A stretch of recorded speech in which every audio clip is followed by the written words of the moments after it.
going on, Jerome's? Beautiful Monday night.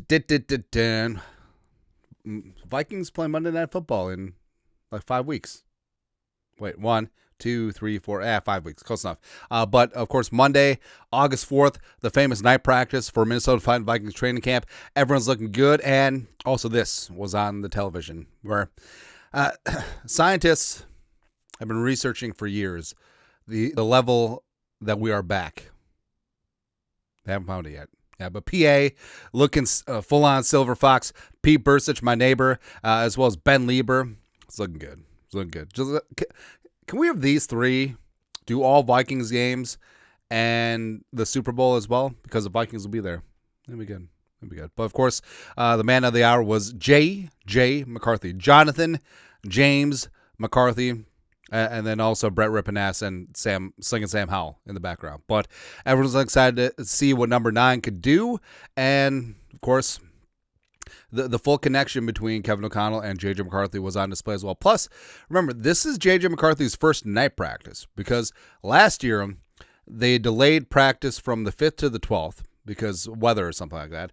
And then in the intervening time, we had the first preseason game against the Raiders, and then McCarthy missed the night practice because Kevin O'Connell said, routine soreness, and then we found out it's the menisci. Yeah, but first time under the lights at TCO Stadium in front of the fans, and it was beautiful. Like there were some highs, there were some lows, there was mostly highs with some good times. But also, we said this before. McCarthy doesn't have Jefferson. Hawkinson's going to be up on blocks for a little while. Darisaw is kind of there, but not on like a full-time basis. Like he's in the background just standing 71 there. So he's back for some 11-11s, but not the full freight. Also, Ryan Kelly was missing this practice, and still, McCarthy persisted. So the fact that, because the defense is pretty much good to go, right, on any given day, and the fact that he's doing that without Darisaw full-time, without Jefferson, without Hawkinson now, it's pretty damn impressive. It's good time. So a couple takeaways from the night practice. A lot of veterans had nights off. Ryan Kelly with the elbow. Hawkinson with the hip, leg, back, groin. Don't know. Harrison Smith had the night off. Josh Metellus as well. Maybe he actually did have something with the ankle as opposed to contractitis. We've seen that. It worked out, right? Jefferson obviously out as well as Hawkinson, like we mentioned. McCarthy.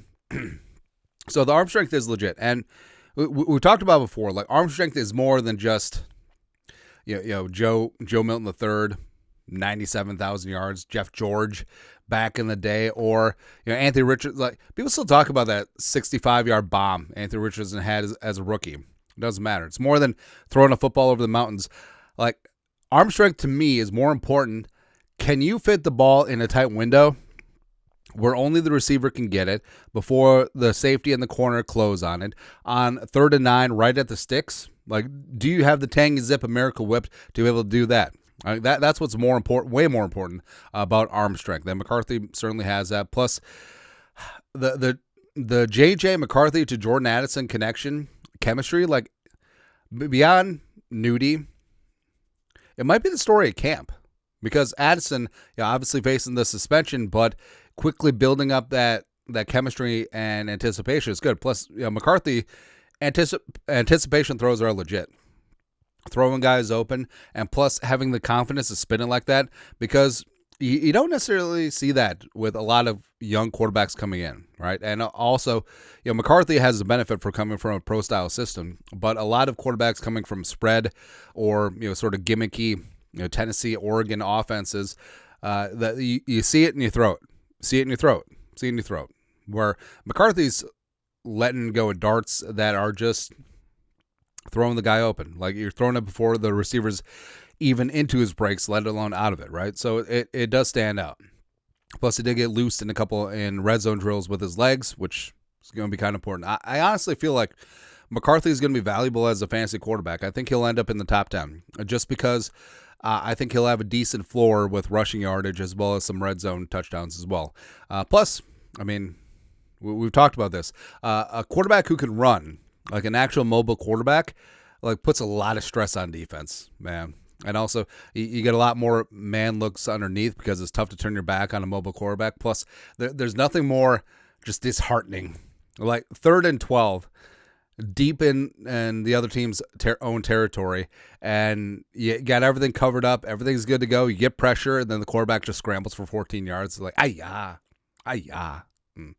Speaking of defense, Javon Hargrave.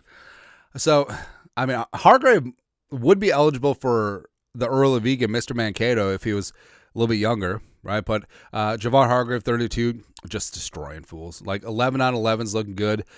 In one-on-ones, he and Diamond Jackson had some good reps. So Jackson's going to learn, right? Now, people have been carrying that a little bit too far, but like, oh, I mean, look what Hargrave did to him. But it's a one-on-one drill where the other linemen just sort of stand there.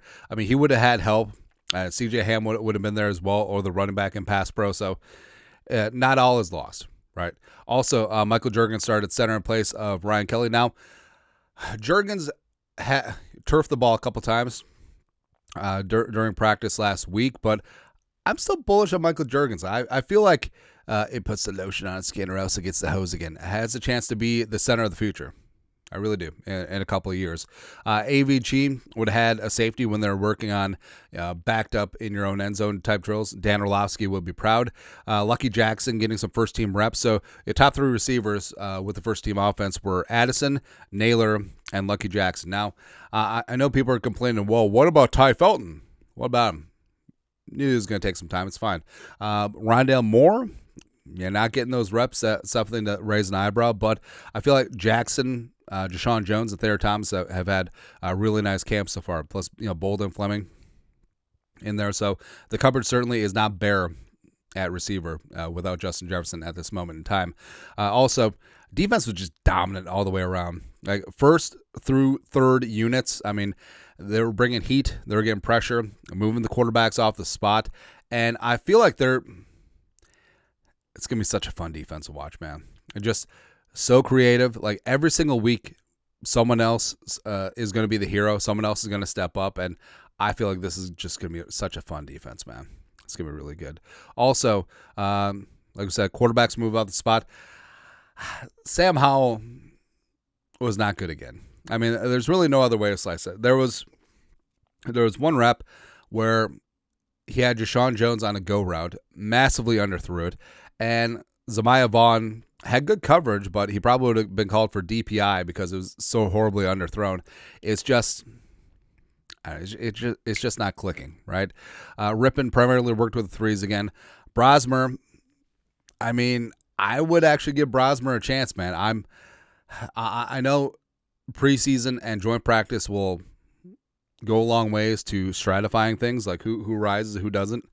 But I'm really disappointed in Howell, but there's still time, so we'll see. Also, Kerryama J. Woodson was with the first team defense as Metellus got a rest day. And, I mean, honestly, like a lot of defenders have had themselves great camps, whether it's obviously Nudie, Theo Jackson, Kerryama J. Woodson, Zamiah Vaughn, the UDFA from Utah. I mean, a lot of DBs have had some nice, Khalif Halassi as well. A lot of DBs have had a really nice camp so far. Oh, obviously the rise of Jeff Okudah as well. That one's a given. And then also, ay Dios mío, Will Rackard, 6'4". Will Rackard's pointed out that's the first time he's been perfect in a practice, which is good. Hit from 33, 40, 45, 46, 49, 51, bingo, or something like that. So he's back. That's all. Anyways. That's it. That's it. Thoughts from Vikings first night practice? Well, only night practice. You know what I mean. You guys are the best. You know what to do. Skull production value.